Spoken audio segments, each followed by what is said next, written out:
What's up YouTube? How's it going? So today is November 4th and tomorrow I have blocks, but I felt like it was important to go on a hike, take care of my health. I really like hiking because it really allows me to clear my mind, exercise, and just change my perspective. I feel like as a pharmacy student, I'm always on the grind with school, either studying, attending leadership events, doing everything, and I feel kind of busy sometimes. So I think for me, I really enjoy going on hikes, and that's something I love to do. So today's video is gonna be 10 facts about me, and I haven't done one of these videos in a long time, so I'm kind of excited to do it. Alrighty YouTube, so let's get started. So 10 facts about me. I wrote it down on this piece of paper a long time ago, and I've been wanting to make YouTube videos for a long time, and I've just felt a little bit backed up with all my obligations, but hopefully I put out more content for you guys so that you can enjoy this. So my first fact is, so today I turned 27 years old, and about 23 years ago, I have a very vivid memory of when I was 4 years old. So I went to preschool at Children's World back in California, and I just remember a lot of stories from that time. So I think that's my first fun fact, is I really remember preschool. So a couple of stories in preschool, they would try to teach us how to write letters. So my letter of the day was to write C's on a paper. So my teacher handed me an orange marker and she's like, okay, so write C's from here to here, from left to right. So I was writing C's, I was given a paper, and I just marked the whole sheet with C's. And I didn't pay attention to lines, and I thought it was like an art project, because that's what we do in preschool. And so my teacher comes back, and then she's like, what did you do? You're supposed to do it like this. And she showed me how I was supposed to do it, and I was like, oh, I'm so confused. I thought this was art.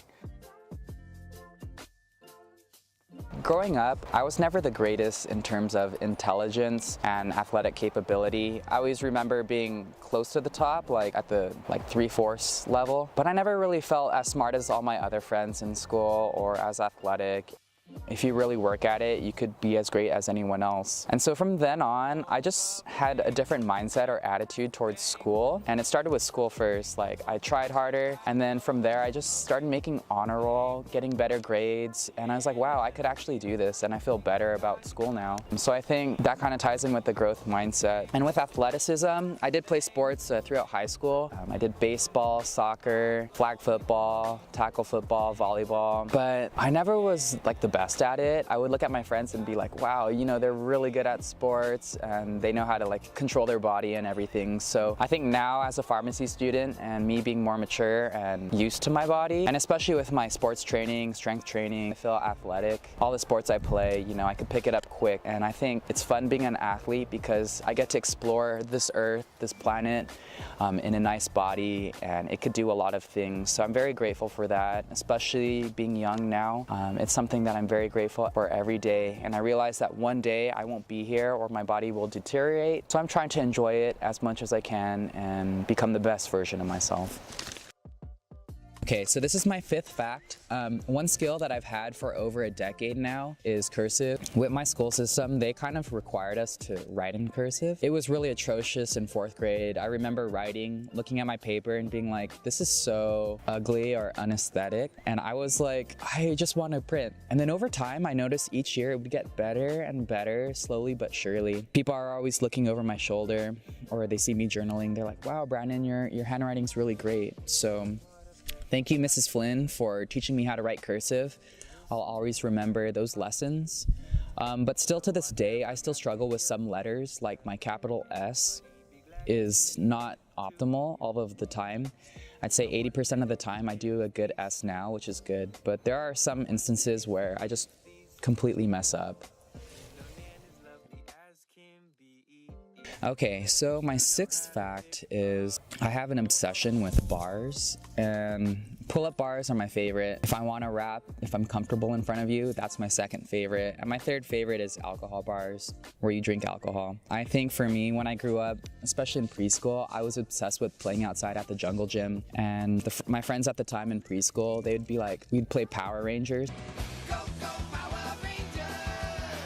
And they're like, I want to be the Red Ranger. And my other friend was like, I'm the Black Ranger. And then basically, they were really aggressive at calling who they wanted to be. And I never really had time to pick the Ranger of my choice. So I had to make up a color, like, yeah, and I never really got to have fun by playing the role that I wanted because Power Rangers was big at the time. But yeah, we would always like play in the jungle gym, the monkey bars. There was like that little tire that you could like sit in and spin. So that was so fun. So I think that's why I like to do pull-ups, calisthenics. And every time I go to a park, I'm like, is there a pull-up bar? Is there a pull-up bar? So my seventh fact is I'm weird. I like to do a lot of weird things that people don't normally do. Just yesterday or 2 days ago, my big Sue now, she's like, Brandon, you're one of the most weird people I know. And even in undergrad, my friend Leslie, she's like, Brandon, you're the weirdest person I've ever met. And now I take it as a compliment because back then I wanted to fit in a lot, but now I enjoy being interesting and different because I feel like when you're interesting or different, you could really own up to who you are and your own uniqueness. And it's so much easier to be yourself because I don't have to worry about like being cool or fitting in. It's just like, if I'm who I am and I have all the friends that I do, they must like me for who I am. And I think that's the best feeling ever. So a couple of weird things that I do is, number one, I like to shower in the dark. I think for me, yes, I shower in the dark. So like, I'll turn off the light, turn on the shower, go in the shower, do everything, towel off in the dark. And for me, it helps me kind of just sense my environment and not rely on my eyesight. I just like to, just feel everything and do something different.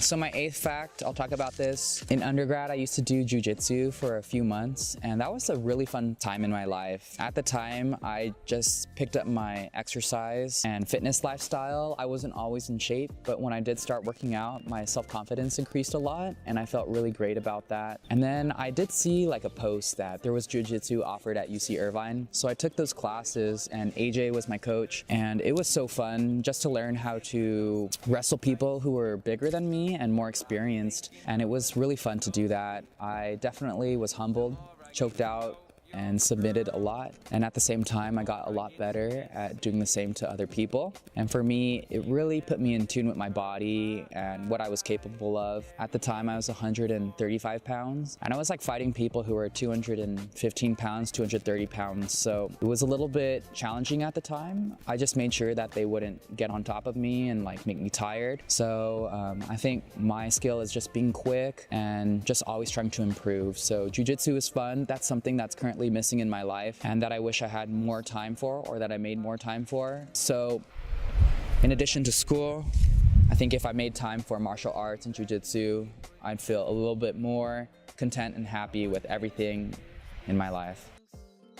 My ninth fact is I'm kind of interested in different topics. Back in undergrad at UCI, I took a class called Religious Studies 90, and here it was a really fun class because I learned about cultures in South America and how they would have religious practices around certain molecules and different plants and everything. So that was like an eye-opener for me. I didn't know about this. And there was even a presentation I did on ayahuasca, which is dimethyltryptamine mixed with a monoamine oxidase inhibitor. So I was giving a presentation talking about the scientific aspect of it because that's how I was with my major. And then my other friend that I met in this class, he did the same presentation, but he came from a cultural perspective and why cultures use these medicines and how it's used for healing and how it's a practice down in especially Peru today and South America. So I thought that was very interesting. So I think within pharmacy, it's something that's not talked about too much. I definitely learn about it in some classes, but I feel like these medicines have potential for more research and maybe application with PTSD, anxiety, end of life, anxiety with, like, say if someone has cancer and how to cope with death. I'm not a doctor, I haven't studied these at all, but I just think since there hasn't been a lot of studies on them because of their scheduling, I think in the future that's what I'm excited for. I definitely know in California with the Multidisciplinary Association for Psychedelic Studies, they are doing FDA clinical trials on MDMA-assisted psychotherapy. So I think that's really cool, something I have my eye on, and hopefully we get to learn more about it in the future. My 10th fact, I'll just do like a chill one. Back in 8th grade, my best friend Michael, he would come over to my house. One day he's like, "Brandon, can I fold your clothes?" So he went to like my whole dresser and refolded everything. And the thing about Michael, he's so meticulous when he does stuff. It's like so neat. Like all my clothes were like so perfect. So I always tried to like copy him a little bit and be neat. I could never achieve that level of proficiency and neatness with my clothing, but I do have a method where I could fold a shirt, like I think it's like the Chinese way, I'm not too sure, but I'll do an overlay video here where you kind of like fold quick. And yeah, that's how I like to fold my shirts. I do it to this day. And yeah, when people come over to my apartment, they're like, "Brandon, it's so neat here. I feel like I'm making a mess just by walking in here." And I think that's how I am. My dad, he would always clean up our house as a habit. So now that I'm on my own, I just like cleaning because it makes me comfortable and it's something I can do to clear my mind, especially before studying. All right, so that's the end of my video. I just wanted to talk to you guys today. Come out here in nature and celebrate my birthday. It's nice to come out here, take the time to get out of school and just change my scenery. So that's something I enjoy doing. Hopefully you guys enjoy this video. It's been a while since I've made one of these. Yeah, so if you have any other requests, comment below. Please like and subscribe. And I'm glad that you guys are part of my channel. Peace out.